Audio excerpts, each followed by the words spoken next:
ژمن شننه ژمن شننه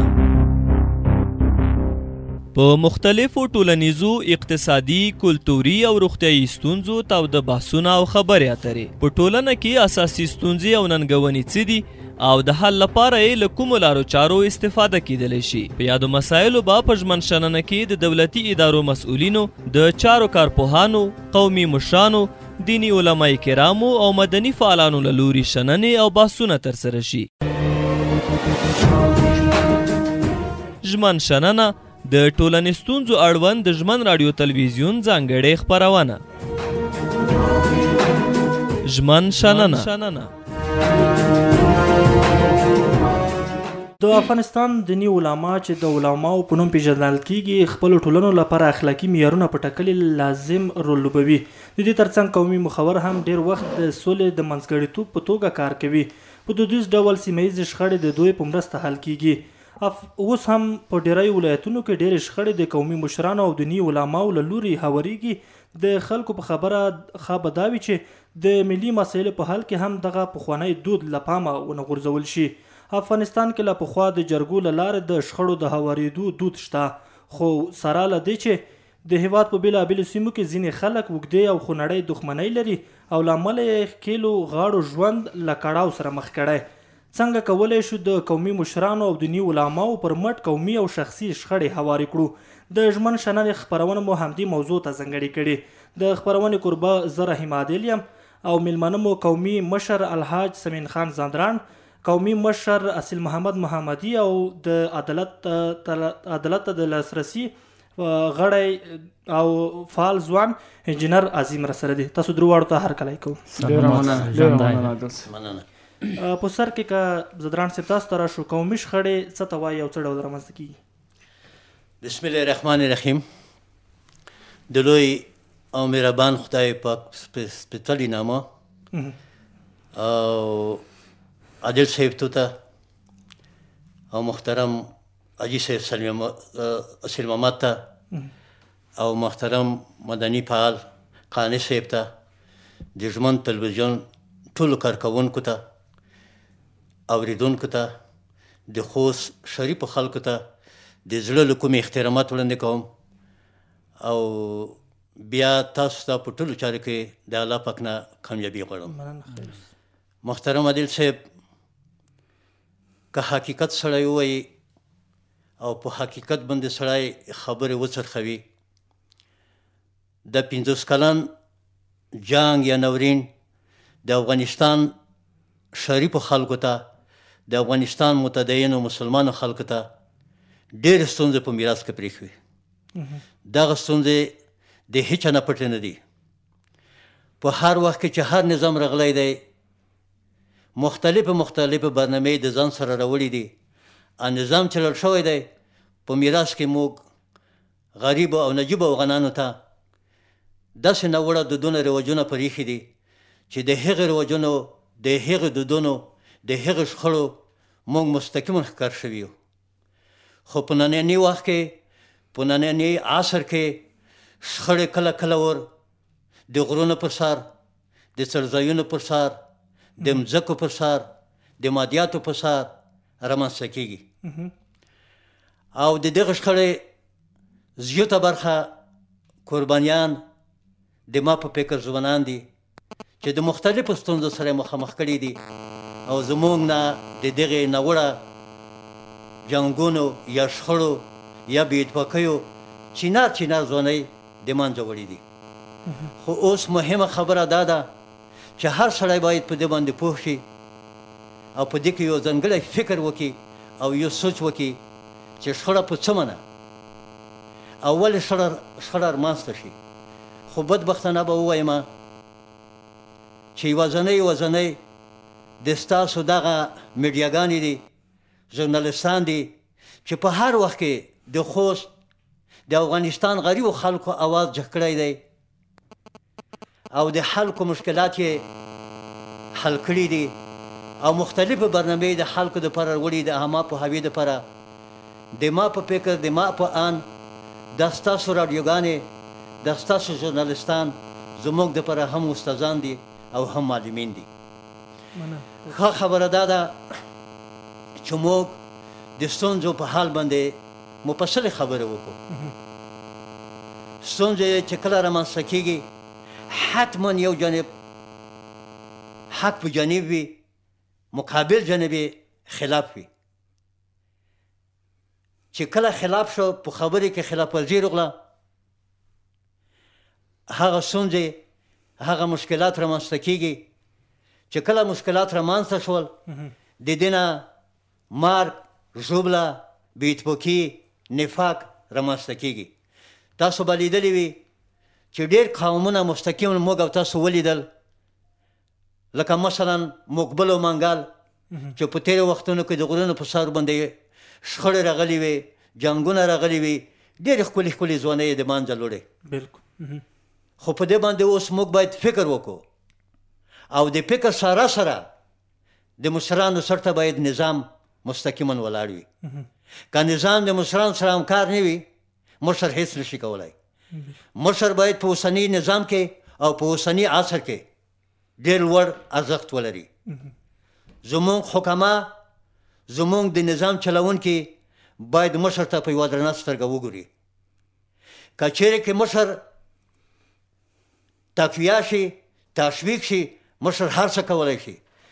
تاسو ته څرګنده او معلومه خبره ده چې د افغانستان په معاصر تاریخ کې مشرانو داسې تاریخ پرېښی دی چې اوس راتلونکي نسلونه په دوی باندې ویاړي، د دوی په تاریخونو باندې ویاړي. خو اوس بدبختانه د 45 کلن جنګ، 50 کلن جنګ زموږ نه هغه ارزښتونه اخیستي دي. وخت په وختن مشر ته داسې خاص توجه نه کېږي، د دوی خبرو ته خاص توجه نه کېږي. خو مشر باید موږ او تاسو تعریف کړو چې مشر چاته وایي، مشر په څه معنی او د مشر تعریف په څه معنی. مشر باید په ټوله معنی صادق وي، امین وي، وفادار وي، اصل لرونکی وي، حوصله لرونکی وي او بېطرفه وي، نافیله وي. هرې معاملې ته چې وردرومي، په هره معامله کې چې برخه وخلي، باید د خپلګرات نه، د تخفې نه، د ملګرتیا نه، د دوستۍ نه بېطرفه ځان وساتي. هغه ته موږ رښتونی واقعي مشر ویلی شو. خو نن بدبختانه په مشرانو کې هم د مرض پیدا شوی دی چې کومې معاملې ته دوی درومي، په کومه جرګه او مرکه کې برخه اخلي، دوی دې ته سترګه نیولې وي یا چې په دې کې زه خلات زیات واخلم، یا په دې کې زه ډالۍ ترلاسه کړم، یا په دې کې زه لونګۍ ترلاسه کړم، یا په دې کې واسکاټ او کالي ترلاسه کړم، یا په دې کې نقد مادیات ترلاسه کړم. دغو د مشرانو او د ځوانانو د خوست په قومي جوړښتونو باندې ډېر اثر اچولی دی. نو مشرانو ته لازمه ده چې خپل مشرتیب په واقعیت سره سر ته ورسوي او خپل مشرتیب وپېژني او راتلونکي نسلونو ته باید په میراث کې یو ښه مدیریت پرېږدي چې راتلونکي نسلونه او تاریخ په د مشر باندې وویاړي. حاجي صاحب، تاسو په خپلو خبرو کې یادونه وکړه چې اوس وخت کې مشران ډالۍ اخلي یا نور هغه تحفې اخلي چې دوی بیا غیر عدالتي هغه کوي، البته پریکړې کوي، فیصلې کوي. د دې مخه څنګه نیولی شو؟ محترم عادل صاحب، د دې مخنیوی ډېر اسان کار دی. اسان په څه معنی؟ اسان په دې معنی چې که سړی د خپل ضمیر سره مبارزه وکړي او خپل ضمیر یې کنټرول لاندې راولي، د ده مخه نیول کېږي. او بل چې کله سړی په اسلامیت، انسانیت باندې بنا وي او خپل اخلاقیت باندې بنا وي او د دوو مسلمانو په منځ کې توپیر ونه کړي او دا یو بېطرفه کس وي، د ده مخه نیول کېږي. او بله خبره دا ده چې باید هرې معاملې، هرې جرګې مرکې ته هر مشر داخلېږي، باید په مشر کې دا وړتیا وي چې دروغ او د رښتیا فرق وکړي، د حقیقت او د دروغو فرق وکړي. دا په دې معنی نه ده پردن سپږمۍ هوټل ته لور شه، 1,00,000 روپۍ د چا ته نغدي ورکړي دي او مقابل جانب درته وایي چې ما درکړي دي په درواغو. بیا سپږمۍ هوټل والا څه درته وایي؟ مشر څه درته وایي؟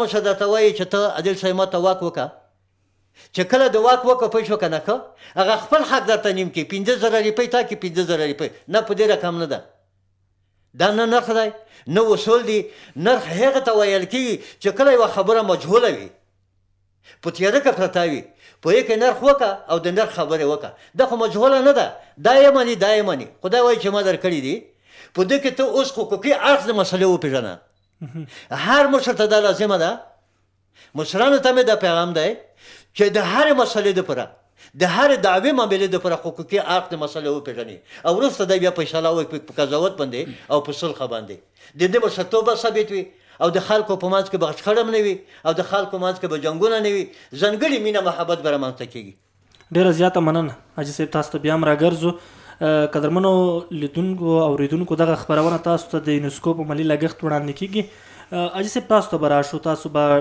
په ډېرو پریکړو کې برخه اخیستې وي ولې په افغاني او خصوصا په پښتني ټولنه کې قومي شخړې ډېرې پیښیږي نحمده ونصلي علی رسوله الکریم اما بعد فاعوذ بالله من الشیطان الرجیم بسم الله الرحمن الرحیم عادل صاحب ایتو سجمن رادیوی تلویزیون لیارې ټول افغانانو ورونو ته سلامونه یم ایتو سی شبکې کارمندانو ته یم امیز ګډونوالو رئیس صاحب ته د بل زون فعال ته دې ته ځانګړي سلامونه یم خدای دې وکړي چې دایمن کیسې د ولس د پوره د اسلام د پوره مؤثرې تموم شي هغه څه موږ په دغه رسنۍ لیارو نه وایو چې دا تاسو خوري کوي دا یوه عباس خوري نه ده دا ولس یې پوره یو کوماک دی ولس یې ذهنو جوړول دي ښه سوال دی وکړلو په کومي مسایلو کې په کومي شخړو کې اکثره وخت زه ډېر مخامخ کېږم ډېرې داسې شخړې به وي چې زه ته وایم چا شخړې به څه انسان ونه مني چې وایي چې دا به شخړه وي خو یې مو په مخ تېره شوي دو کومې شخړې اصلا چې په چا کې بې عدالتي منځته روشي عدل نه وي انصاف نه وي په پردي حق نه اعتراض یوتای وي شخړه یې دې نه جوړېږي یو سړی د چا نه منځکه نسي منځکه معلومه ده منځکې چښتان معلوم دی مالک معلوم دی خو اصلي په حقیقت کې خالق بیا هغه څه دی چې ټوله نظارت د منځکې نه د انسانونو نه کوي یوه سړي سره که تقوا وي پیرزګري ورسره یې پردی حق هر څوک پېژني خو شخړه یې دې په موجودیت کې رسي چې یو سړی چا سره بې عدالتي کوي چا نه منځکه نسي چا نه پردی دنیو نسي یو چا نه مونږ تاسې د واقعي ورځې ورځې وینو یو سړی یوه سړي ته مخته کېږي خپل ملکیت وي خپل موټر وي خپل اصلي زندګي وي ته مخته کېږي ویي یې ټکوي یې رکزوي یې چې رکزې کړو دا بې عدالتي چا وکړه دا هغې چا وکړله چې د واقعي ته لمن ویولې څه شي په خاطر یا د یوې لویشتې منځکې په خاطر یا یې 500 روپۍ په خاطر یو سړی خفه کوي نو که په ټولنه کې سړی قانع وي د الله په احکامو برابر سړی وي زه فکر کوم چې واقعیا به منځته رونه شي یکی یو واقعیا د پیغمبر علیه السلام بیانوم چې په یوه واقعیا کې 2 کسان پیغمبر د خدای ته روغلل جناب نبی کریم صلی الله علیه وسلم ته دواړه دعاګیر وو په یوه شي سره دعا وه چې کله روغلل د یو په ژبه کې چلاک وو د یو داسې صادق سړی وو چې نه یې دروغ ویل نه یې بعد یې کیسې ورسره شریکولې کله چې پیغمبر د خدای د کیسې اورېدې عادل صاحب اکثره موږ د قضیو نه دا واقعیا چې داسې کسې خویتوی خولې بیانوي نه خو دا کرامت نه وي چې دا ته غلا کې شی کې خوایتوی اصولو نه یو فکر وخولي نو کله چې دا 2 کسونه روغلل د کوم چې په ژبه کې چلاک سړی و د دوای دی په ګاټه تمومه شوله چې کله په تمومه شه د بل سړی چې پوت شو لږ توبخړی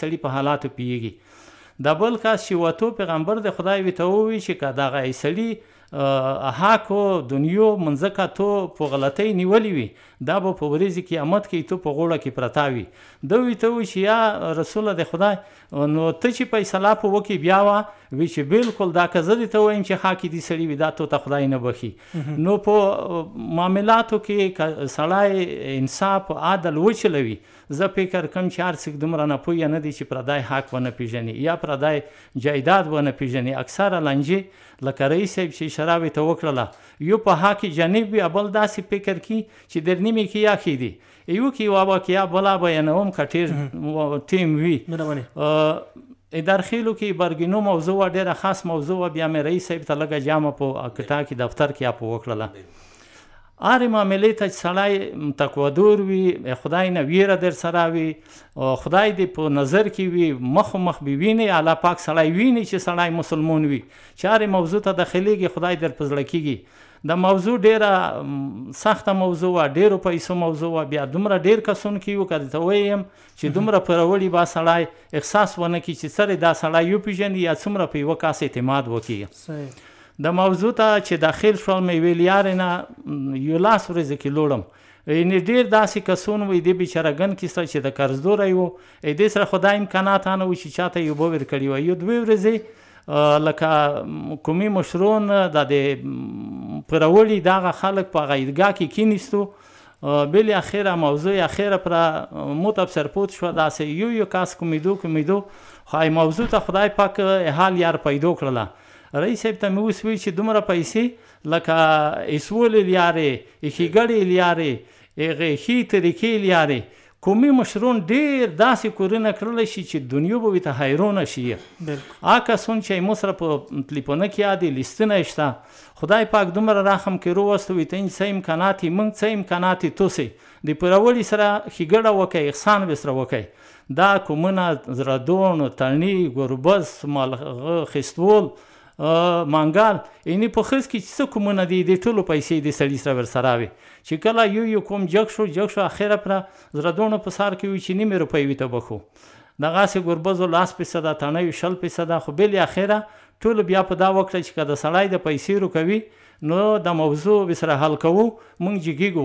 وایي ته مې چې انشاءالله توس یا چې امکانات په کور وي چې وایي دومره پیسې زه وینم چې دغه سړی د قرضدورۍ نه په خلوص شي، که خلوص نه شو پیټه یې هله کېږي.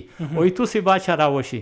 بل اخره عادل صاحب 200 لکه روپۍ اوس مې رئیس صاحب ته جمع کړه چې دا یې داسې لکه ایتونه رئیس صاحب نه بل سړي نه چې صدقه خیروت کې، نو چې تو صدقه خیروت یو مسلمان ته رسن ورسیږي، د سړی د چې کړو مال نه پرجګ شي.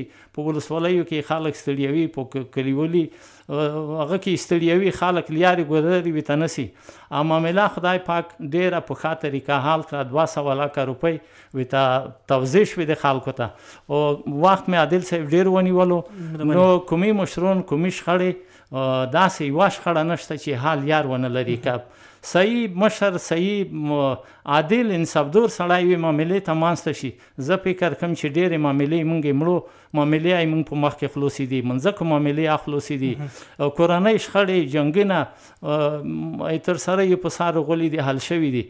نو انصاف عادل چې هر چا سره ورسره وي، بیا الحمدلله موږ په داسې اسلامي ټولنه کې اوس لګیا یو چې بله ورځ رئیس صاحب قبایلو سره نوست وي چې زه ترې پکې مزال حادث رقم په شخړو په لانجو کې.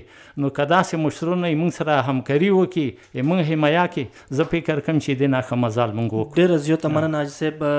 درنو اورېدونکو تاسو ته یادوو چې دغه خپرونه د یونسکو په مالي لګښت وړاندې کېږي. انجینر صاحب تاسو ته به راشو، په عموم کې د شخړو زیان ټولنې ته څومره دی او ولې دغه زیان ټولنه په اوږو یوسي؟ بسم الله الرحمن الرحیم. په لومړي سر کې د ژمن راډیو ټولو کارکوونکو اوریدونکو ته سلامونه، خصوصا عادل صاحب ته او مشر حاجي صاحب اصیل محمدي صاحب ته او ګران مشر حاجي صاحب سمیم خان حاجي صاحب ته ښه راغلاست وایم. عادل صاحب د تو پښتنې په ځواب کې به دومره وایم چې حاجي صاحب محترم د ټولې خبرې واضح کړلې. په عموم کې د شخړې ټول زیانونه چې دي هغه ځوانې طبقې ته ډېر رسیږي. موږ تاسې بار بار وینو چې هر قوم، هر کورنۍ، هر قبیله که په هر ډول وي د شخړه جوړه کړي، مینځکې په سلسله او د موټر یا د غلو یا د څه شي، نو ټول زیان ځوان ته رسیږي. بالکل. ځکه موږ تاسې ټولنه کې داسې یو فرهنګ ده، یو داسې یو کلتور رواج شوی ده چې په کورنۍ کې، په قبیله کې، په کلي کې هغه سړی د شخړې په مقابل کې ایمان ځوري چې هغه نه قوم، قبیله او کورنۍ خوږیږي، درد ورکوي او قبیله قوم په خروپیږي.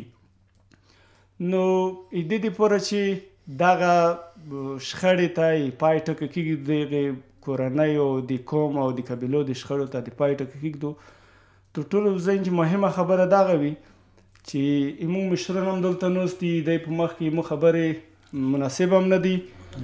نو مشران او ځوانان چې په ګډه داسې یو کور وکړي چې هغه کې اخلاص موجود وي. زه تر ټولو مو ډېر ټینګار په شخړه کې په اخلاص نه ده. یعنی که په هره شخړه کې که ډېره سخته وي نو هغه کې که اخلاص موجود وي ځین چې هغه شخړه دومره سخته نه ده، بیخي نه ده سخته، هغه حل کېږي. ځکه موږ تاسو ته داسې ټولنه کې یو چې الحمدلله اوس ټول داسې سواد ولا دي، پوهېږي دومره یو څه نه څه. نو داسې یوه شخړه تر اوسه پورې نه ده پاتې چې حل شوي نه ده، حال خو لري.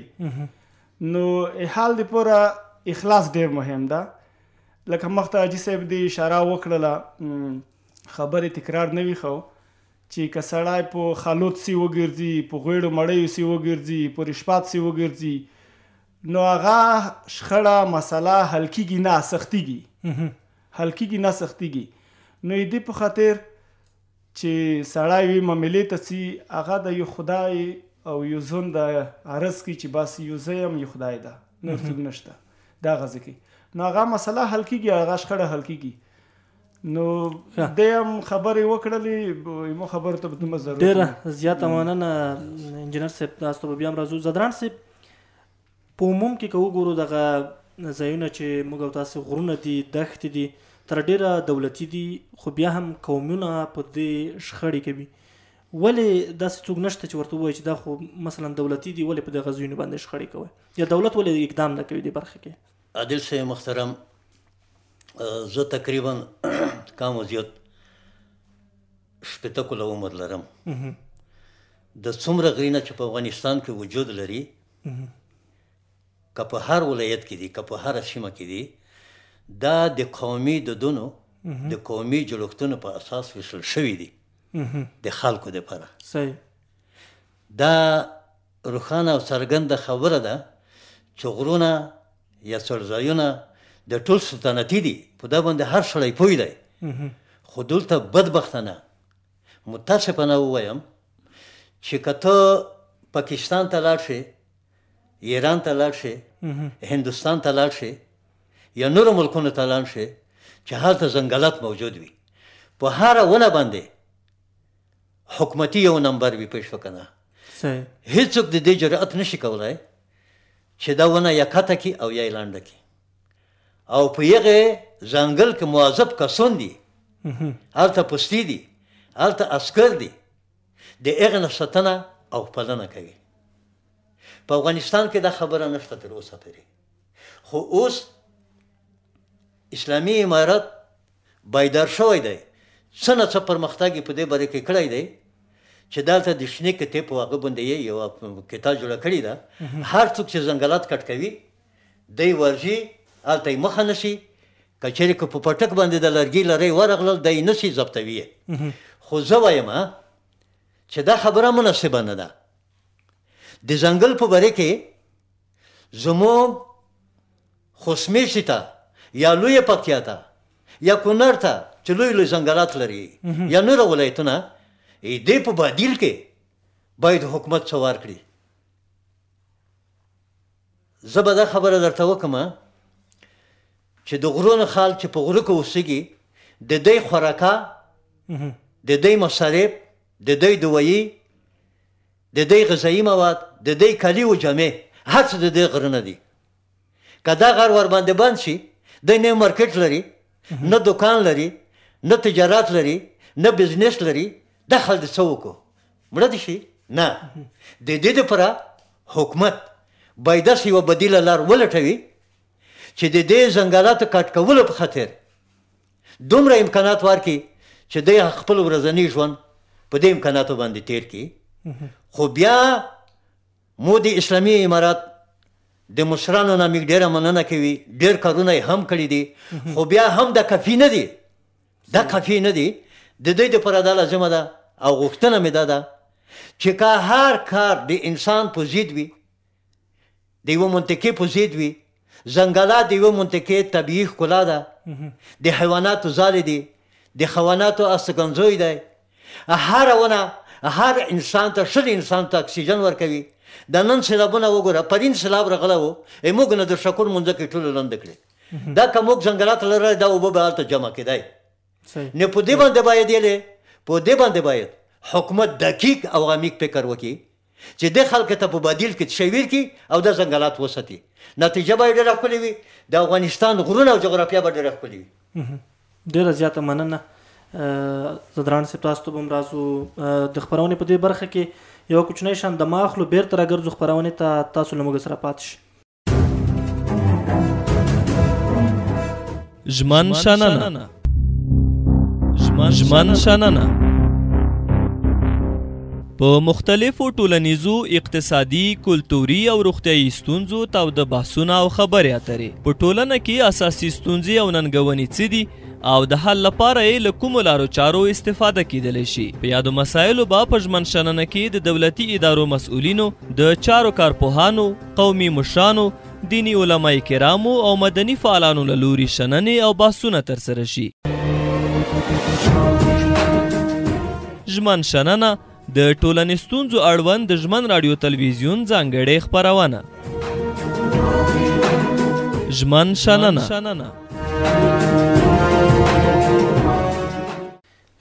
ډیره مننه درنو اوریدونکو، بیا هم په خیر راغلی.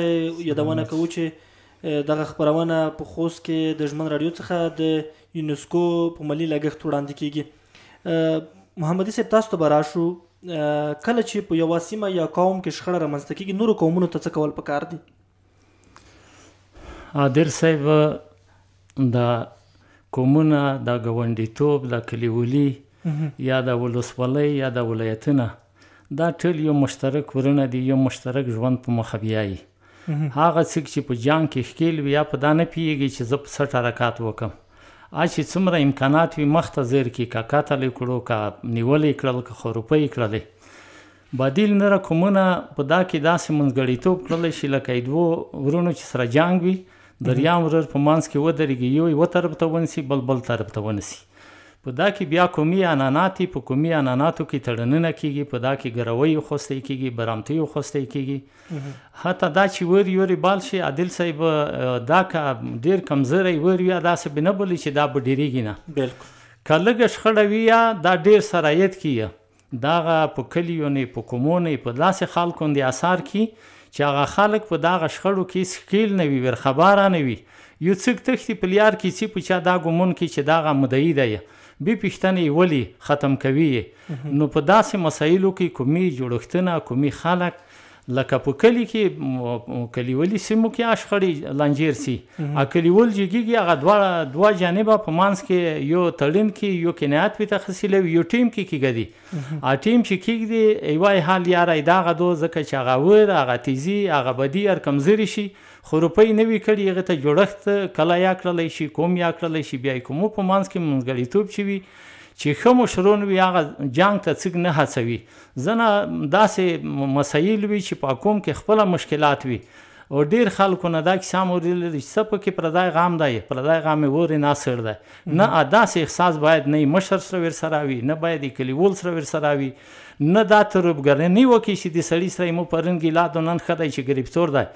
تو خدای چې یو څه چاته ورمنځته کېږي، کوم اجر چې پیغمبر د خدای خیال دی، خدای خیال دی، ایدین غوټ اجر په دنیا کې نشته چې حاج عمره ثوابونه خدای درکوي. نو که ښه منځګړیتوب دې وکړو، هغه ښکیل کسان په موضوع کې چې وي، هغه په دا نه پوهېږي چې زه د لوس ونیسم یا د سړی مړ نه کړم یا د یې ګوډ نه کړم. درېیمګړي چې ښه درېیمګړي وي، دقیقا ځان رسوي. په ډېرو شخړو کې زه یقین په خدای وکړه چې ترې پښې توښولی یم، پښې مې په د منځ کې پرې شوي دي، خو بیا یې جنګ ته مې ځان رسولی دی. په منځ کې مې هغه خلک کنې کړي دي، کینولي مې دي چې په څه شي مشکل رغول دي، ویتېلې مې دي چې اول د منځکه ته پڼه که، دا د یې نه پڼوي چې د جنګ جوړوي. ای سړي دومره حوصله کړې دو، خیر یې کړی دی، معامله په خیر خلاصه شوي دو. نو دا ژوند دی، زه تو ته احتیاج یم، ته مو ته احتیاج یې، دا پره نه دی. ژوند نیمګړی دی. باید په ګاونډي سړی فکر وکړي، په کوم یې وکړي، په نورو کوم یې وکړي. اوس دا ښه چې ابود دی، ښه دی، که شخړې نه وي کې دا موږ ته څه شریک کړ دی. دا هر چا دی چې هرې منطقې ته سې ازود ژوند کړلی شي، خفه کېږي نه، چاته ضربېږي نه. بیا چې کومه منطقه کې جنګ وي، په ډېرو ځایو کې داسې مخته په دا تېرو هغه کې جنګونه به و چې په لیارو څي خو لیارو بیا څوک نه پرېښول. ولې ای دښمن به دا فکر کړو چې دا به یې مو دښمن وي، ای لیارو نه به یې ګرځولو، لوس به یې تکرولو. نو خلک په منځګړیتوب کې که ځوانون دي یا په دغه کورو کې ډېر مخلص دي، ډېرو ځایو ته یې موږ د ځوانون تښتې سپین ږیري خو چې رسېږي شخړې ډېر شدت پیدا کړی وي، ډېرې خروپۍ کړي وي. ځوانون بیا دقیقا ځوان رسوي په منځ کې هغه توتریخوالی کوموي. ډېره زیاته مننه.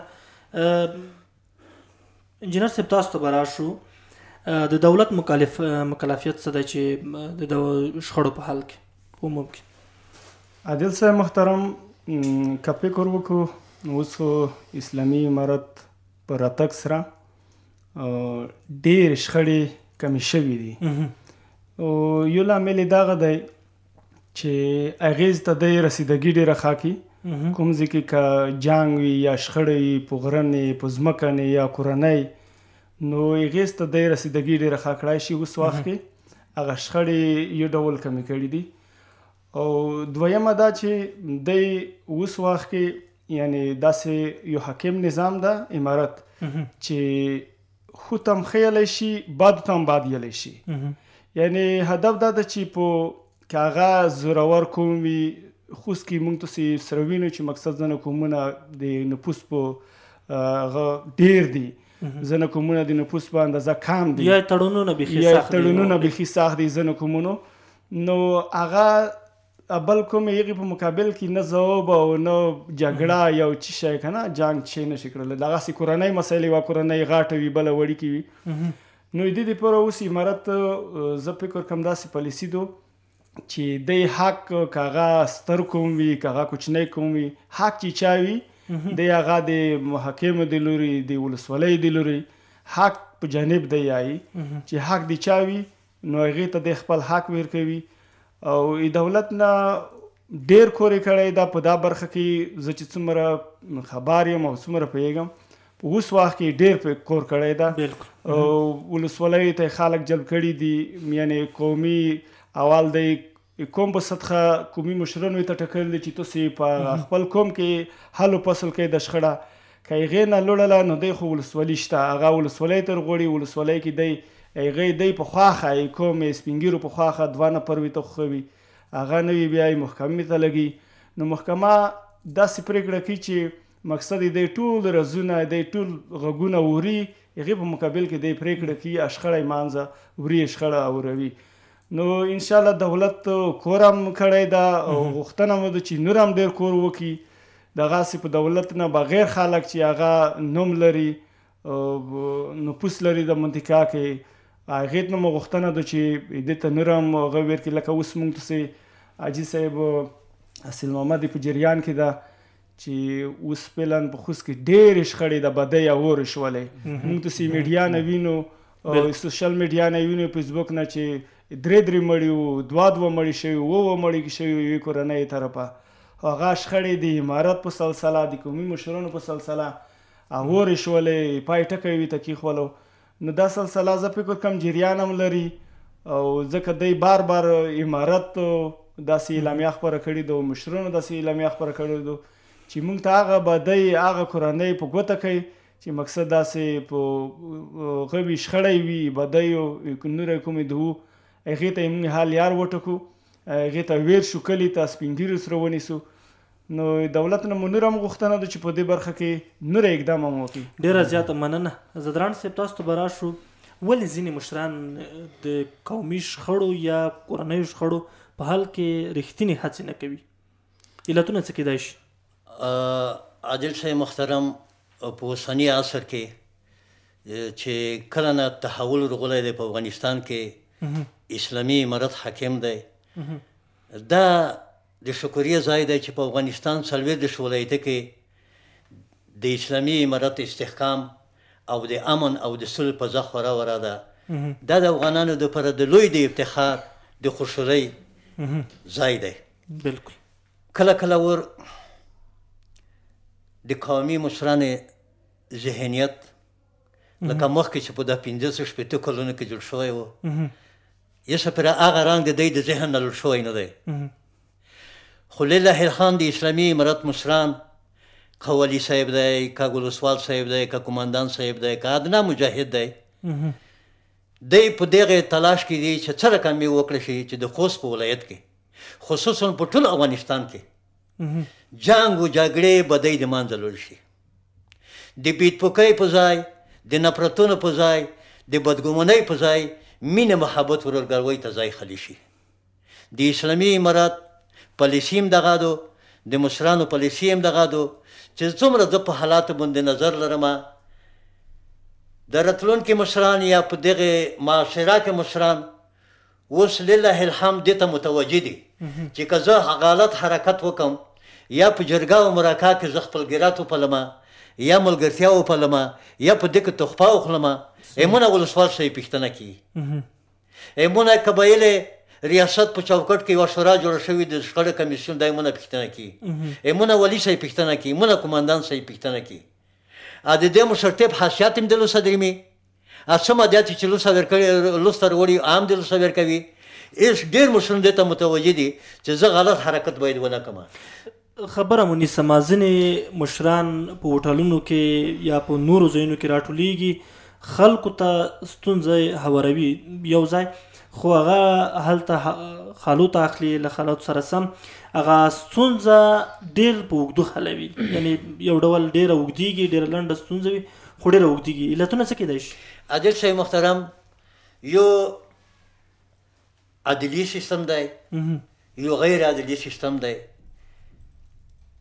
رسمي عدلي سیستم هغه ته ویل کېږي لکه څارنوالي لکه محکمه لکه ولسوالي لکه د حکومت د نظر نه لاندې کړ غیر رسمي عدلي سیستم یې ته ویل کېږي لکه جرګه او مرکې لکه مشران کله کله ور دا واقعیت هم دی دا حقیقت هم دی په چا د بد هم نه لګېږي پوه شو که نه ښه د خپل حالات دپاره د خپلې پیسې د لاسته راوړلو دپاره یوه قضیه چې په ورځ کې حل کېږي دی 5 ورځو ته رسوي دا د چا نه پټه نه ده که څوک خفه کېږي که څوک خوشحالېږي خو هغه مشرانو ته موږ د مشر لقب نه دی ورکړی هغه ته موږ وایو چې ته یو کسبګر یې ته یو تجار یې موږ هغه مشر ته لقب ورکړی دی چې هغه مشر عادل وي انصافدار وي صادق وي امین وي تقوادار وي د خلکو ستونزه باندې خفه کېږي د خلکو ستونزه چې په 5 ورځو کال کېږي چې په 1 غنټه کې حل کړي موږ هغه ته هغه مشر موږ تقدیر کړی دی او هغه مشر ته موږ ښه مشر نه ویلي دي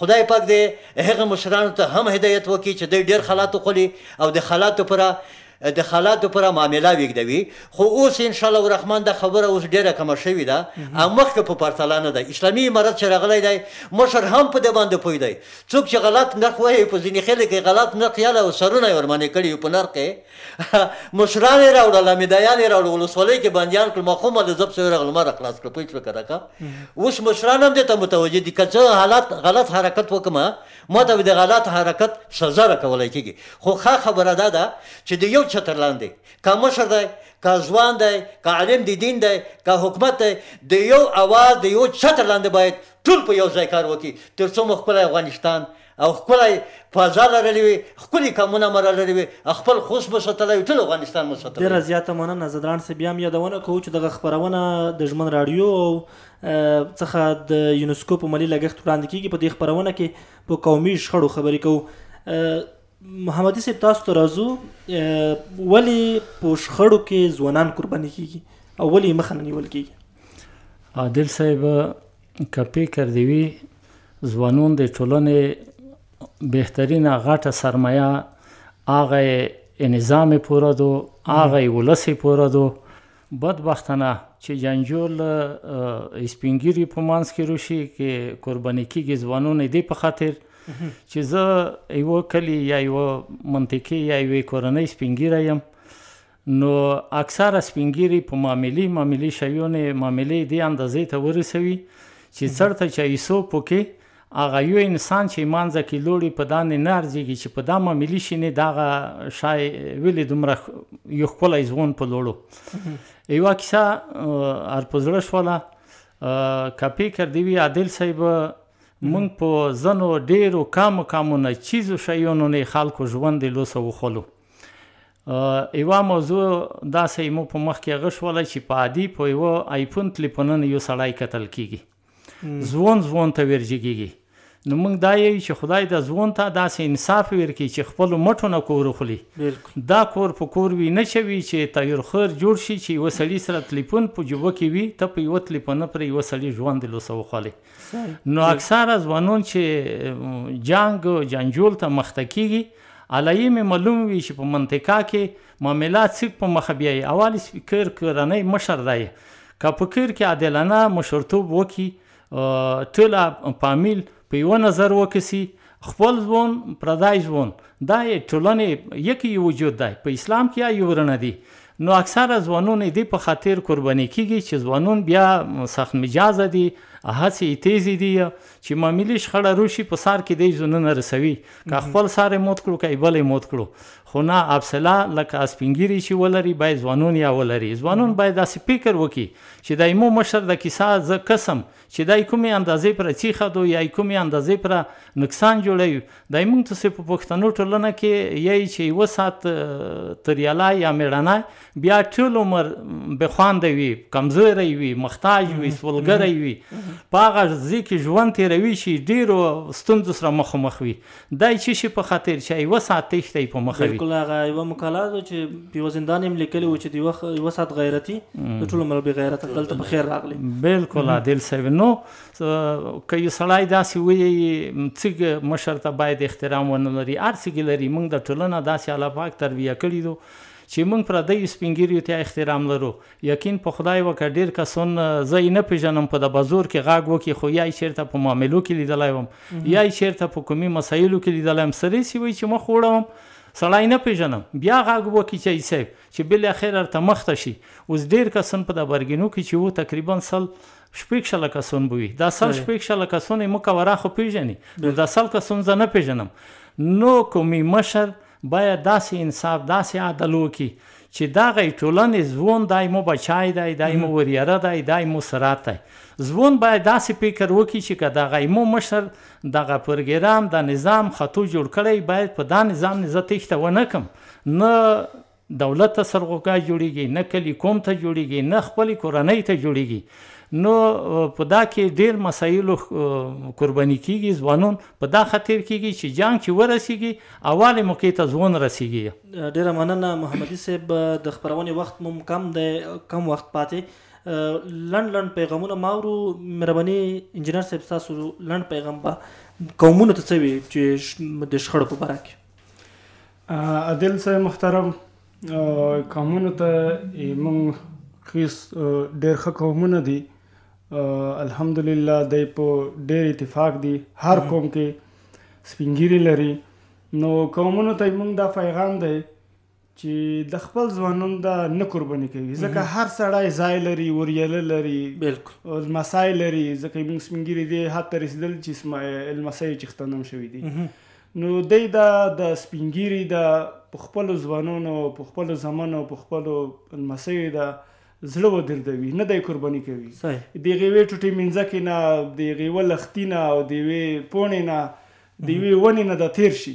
خیر د حوصله ده وکړي، صبر ده وکړي. نه څوک وري نه خوړلی کېږي ځمکه، او نه لختی خوړلی کېږي، او نه هغه ونه خوړلی کېږي. بل ځای کې د یوه ونه لاکه کوي. خو هغه یوې ونې په سر ده د ځوان د خپل ځای د خپل لمسی وریر ده نه قرباني کوي. موږ قومونو ته دغه ډېره مننه. زدران صاحب داسې یو څه چې ما نه وي پوښتلی او ستا په زړه کې؟ مهرباني. عادل صاحب محترم، د خوست مشتق قومونو نه ما غوښتنه دا ده چې ټول قومونه په هر نوم چې وي د خوست په ولایت په جغرافیه کې د سولې، د امن، د ورورګلوۍ، د مینې، محبت ژوند تېر کړي، تر څو مو د خپلی ګلالۍ خوست ساتلی وي. او نړیوالو ته موږ ثابته کړو چې موږ دا ظرفیت لرو، د امن راوستلو ظرفیت لرو، د شخړې ختمولو ظرفیت لرو، د جنګونو ختمولو ظرفیت لرو، د سواد ظرفیت لرو، د زده کړې ظرفیت لرو. زموږ ځوانان مجهز دي په تعلیم باندې، په عصري تعلیم باندې. د خوست خلک نه مې دا هیله او امید ده چې په یو چوکاټ کې په یو سیستم کې د دې نظام په څنګ کې کلک ودرېږي د ټولو قومونو سره یو ځای د هر ستونزې لپاره په هر میدان کې اوږه په اوږه ودرېږي. ډېره زیاته مننه. محمدي صاحب ستاسو پیغام هم اورو. عادل صاحب ایمو پیغام خو ټول ولس ته دغه دی چې باید سړی تقوادور وي. تقوا په ټولو کې ډېر مهم شی دی. چارې موضوع ته ووځي هره معامله کې چې کینې یا هر کلي کوم ته چې ووځي سړی تقوادور وي دې په ټوله معنا کې ټول ولس ته خیر رسیږي. دویم پیغام مې دغه دی چې په جنګو کې مونږ ګټې ونه کړلې چې د څومره د جنګو زیان هم ولیدو تاوان هم ولیدو ګټې هم ونه لیدلې نو باید مونږ تاسې په دانې شکر وباسو چې امن دی. په امن کې باید مونږ تاسې ورورګري په خپل مینه محبت بوزو. دا نه چې یو سړی وته مخ وړی بل ته اڅه امکانات چې د ولس دي د ځوانونو دي د خلک دي دولت دی د ولس رئیس شریک دا ټول هغه ولس دی چې ټولو درد لیدلی دی. چا لږ ډېر چا لږ زیات هیڅوک بې درده نه دی پوتی. هر درد ته باید افغانونه یوه پټۍ جوړه کړي کنایت ورته حاصل کړي. یو سړی په داسې الفاظو کني کړي چې سړي زړه لوستروري. ایمو دا پیغام ډېره زیاته مننه. درنو اوریدونکو تاسو به د قومي مشرانو همداشان د فعال ځوان انجینر صاحب خبرې اورېدلې وي په دې خپرونه کې چې د یونسکو په مالي لګښت تاسو ته وړاندې شو. موږ په قومي شخړو خبرې کولې. زموږ سره میلمانه وو الحاج قومي مشر او د عدالت شبکې غړی اصل محمد محمدي، قومي مخاور الحاج سمیم خان زدران او انجینر عظیم. تاسو ټول په لوی او بخښونکي خدای سپارم. تر بیا ښې چارې. ډېره مننه.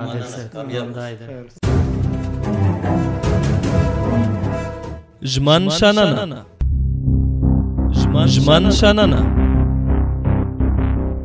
په مختلفو ټولنیزو، اقتصادي، کلتوري او روغتیايي ستونزو تاوده بحثونه او خبرې اترې. په ټولنه کې اساسي ستونزې او ننګونې څه دي او د حل لپاره یې له کومو لارو چارو استفاده کیدلی شي. په یادو مسایلو به په ژمن شننه کې د دولتي ادارو مسؤلینو، د چارو کارپوهانو، قومي مشرانو، دیني علماء کرامو او مدني فعالانو له لوري شننې او بحثونه ترسره شي.